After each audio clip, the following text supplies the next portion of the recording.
Massachusetts is expecting 10,000 new accessory dwelling units in the next 5 years, but only 71 have been built so far. ADUs were made legal by right in February, and the state just released new data on the current permitting situation, and it is bleak, to say the least.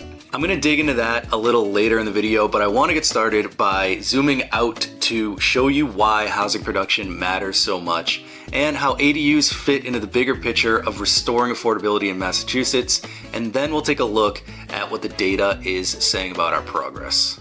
As most of you know, the state passed the Affordable Homes Act in 2024, and one of the most transformative parts of that law is the statewide legalization of accessory dwelling units, or ADUs. They're now allowed by right on most 1 to 4 family properties.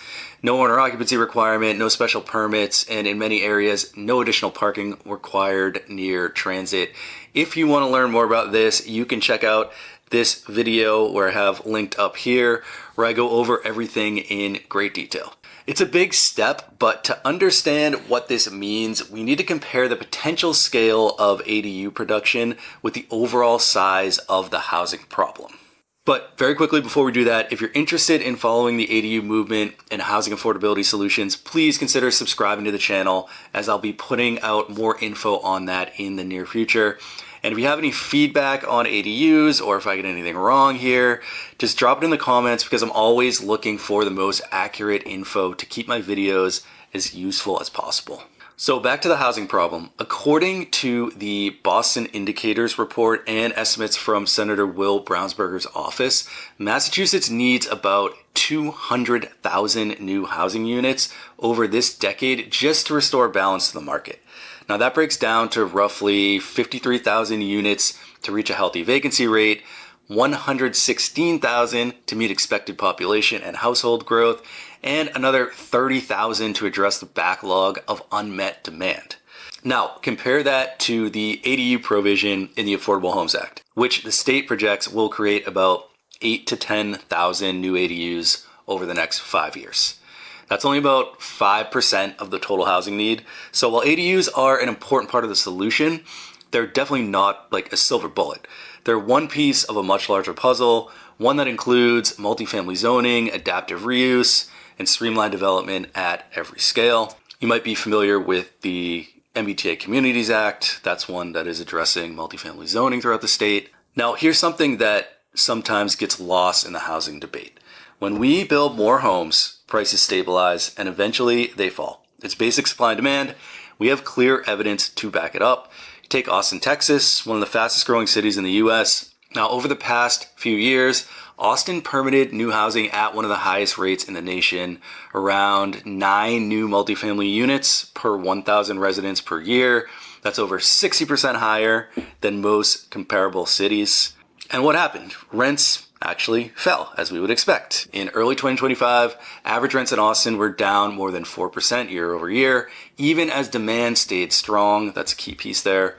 Now, home prices also came down by more than 10% after years of rapid growth. Austin's affordability gains didn't come from one single program, not from ADUs or subsidies, but from simply building a lot of homes. It's a clear demonstration that when cities make it easier to build through zoning flexibility, streamlined permitting, openness to density, affordability will follow.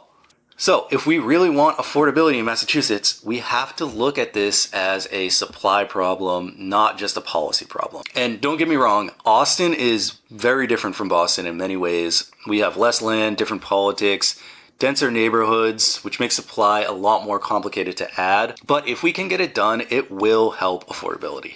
Now, let's take a look west to California to see what happens when you take ADU reform seriously.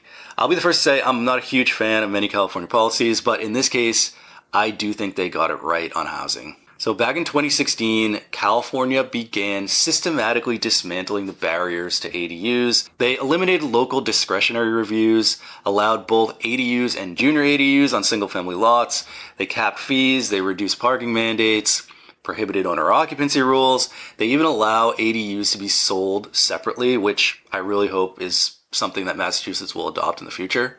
The results were dramatic, to say the least. Between 2016 and 2023, California permitted nearly 90,000 ADUs statewide, more than 20-fold increase from when the state's reform began. By 2023, roughly 1 in 5 new housing permits issued in California was for an ADU. It's pretty crazy. In major metros like LA, San Diego, ADUs now account for 15 to 20% of all new housing permits each year. Now, what started as a niche policy experiment has grown into a core driver of new housing supply across the state. Now, Massachusetts and California are different, just like Texas and Massachusetts in the example before. California has more land, looser lot sizes, and a stronger state hand in zoning, but the similarity between California and Massachusetts is the housing pressure. They're both high-cost coastal states where local zoning has long throttled supply. The California experience shows that when the rules are clear and consistent, homeowners respond, and that's the real test now for Massachusetts. Can our state actually turn its new law into thousands of real homes? Well, let's take a look how we're doing.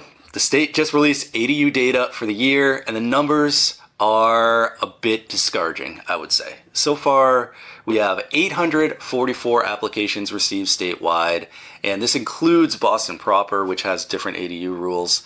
Of those 844, only 550 have been approved, and of those 550, only 71 have been officially built. Now, I'm not really concerned with the built numbers at this point because a lot are probably in process, so we're going to have to wait for longer term data on that. But what's important for now is the application data because it shows the overall buy-in for ADUs. Now, let's say by the end of 2025, we have 1,000 permits in. At the current rate, about 600 of those would be approved, which is a little lower than I'd like to see. Let's say that 500 get built. It's probably a little generous, but just for the example. So 5 years from now, we're only looking at 2,500 new units online if you project those numbers forward, which is much less than the state's prediction. So it's pretty clear the ADU movement needs some serious help if we want to see any impact from it. But as they become more accepted, I'm hoping we see more adoption year over year and can hopefully replicate the success that California has had, at least to some degree. But let's be realistic, ADUs alone won't close a 200,000 some odd housing gap, but they serve a critical role in areas where large-scale development is politically or physically difficult. They add gentle density in single-family neighborhoods, which is one of the hardest places to create new housing under our current zoning system. They also allow smaller or first-time investors to enter the market with a relatively simple project. So think of ADUs as like the fine print of the housing solution. There are thousands of small scattered projects that collectively expand capacity in neighborhoods that were effectively frozen in zoning time.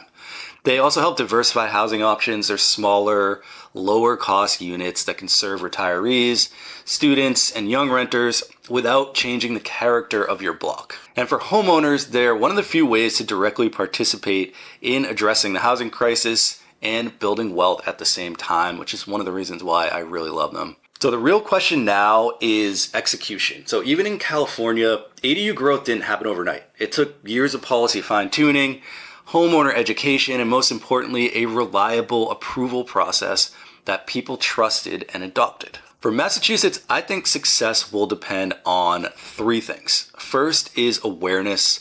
Homeowners need to know what's allowed. That's actually the main goal of my ADU videos. I just don't feel like there's much common knowledge out there. And the more people know about their options, the more housing will be built. Second is financing. Local banks and state programs must support small-scale construction.